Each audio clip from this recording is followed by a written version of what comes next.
Добро утро! В миналото нашия народ се е подслаждал с пресни плодове според сезона, по-късно са се научили да ги сушат и с пчелен мед там, където се е произвеждал. Едва през 1866 година се построява първата фабрика за захар в Свищов, а по-късно и в Пловдив. Тогава са произвеждали лукум, халва и боза. Днес гостуваме на един професионален сладкар, Радослава Минчева, за да ни представи една торта с чуждо наименование. Да, това е... Здравей първо, Иване. Привет. Това е тортата Номи. Една, меко казано, калорийна бомба, която сина ми кръсти на една секс бомба, Номи Кембъл, тъй като каза, че е истински сладка и гореща, като тази манекенка от екрана. Завладяващо звучи това определение. Да видим тази гореща и завладяваща сладка торта, която е меко казано калорийна бомба. Абсолютно, да, но е много вкусна и никой не може да я устои. Така, като начало основните продукти, това са най-привличащите. Това е шоколад, захар, карамел, орехи, класика в жанра.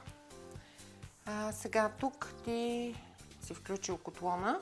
Първо ще забъркаме една шоколадова смес, която ние наричаме шоколадова заливка. Може да се ползва за пълнежи, за всичко.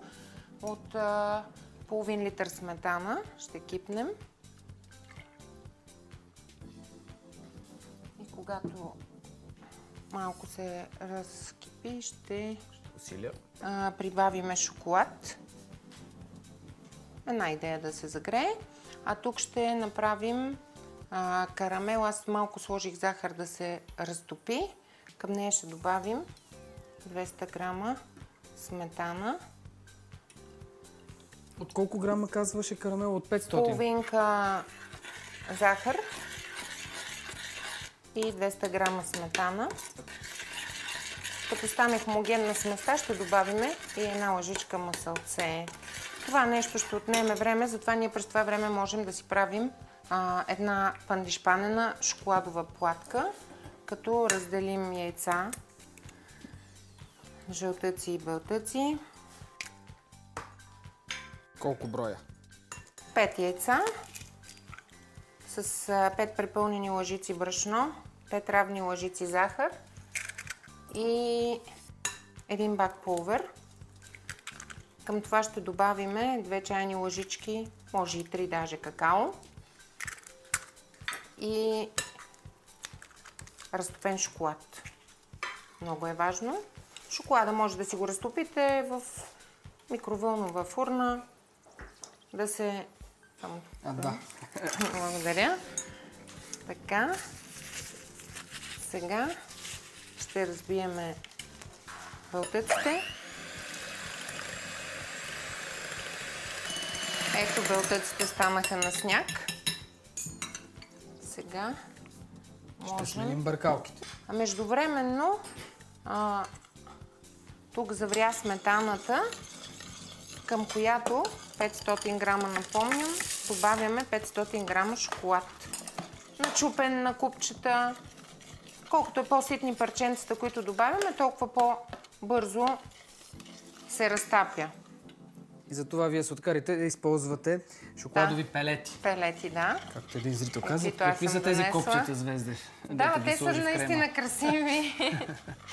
Копчета от шоколад, нали така? Да. И тук ще добавим и маслото.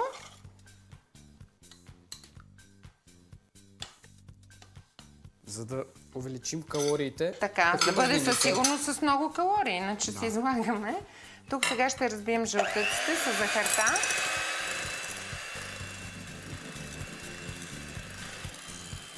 Вече и жълтъците са готови. Да, благодаря ти. Можем да ги добавим. Ако ми дадеш един тел, да ги разбъркам. Добре. Ето така.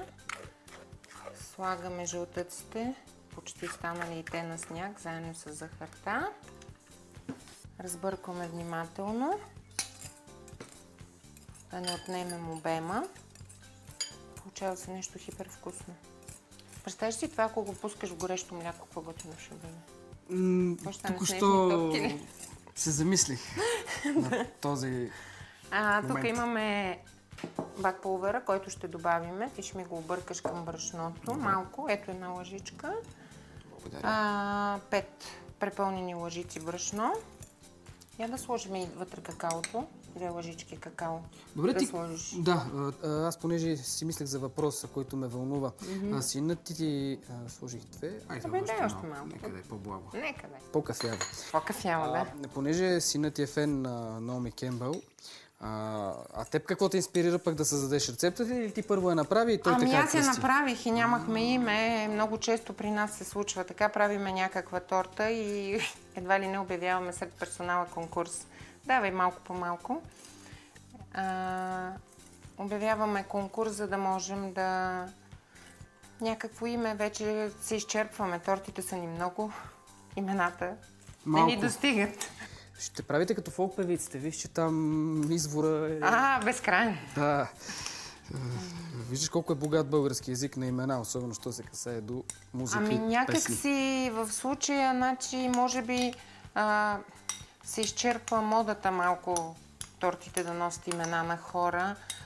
Някак си на мен ми се иска вече да носят име на съдържанието, което те са, но в случая с Наоми съдържанието е перфектно. Можем да се придържаме към една стара традиция – торта роза.